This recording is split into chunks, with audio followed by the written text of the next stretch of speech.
আজ থেকে ১০০ বছর পর ক্যালেন্ডারের পাতায় যখন ২১২৪ সাল, আমাদের প্রায় প্রত্যেকের দেহ তখন মাটির নিচে, অস্তিত্ব তখন রুহের জগতে।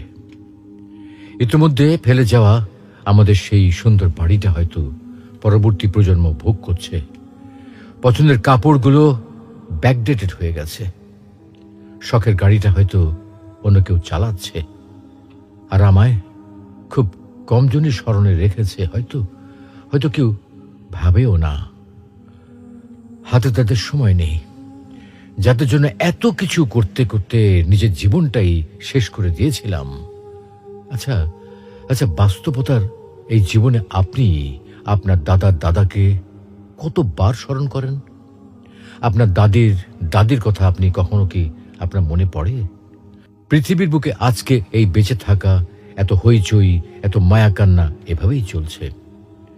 গত হওয়া অসংখ্য প্রজন্মকে টপকে আমরা এই জীবন লাভ করেছি।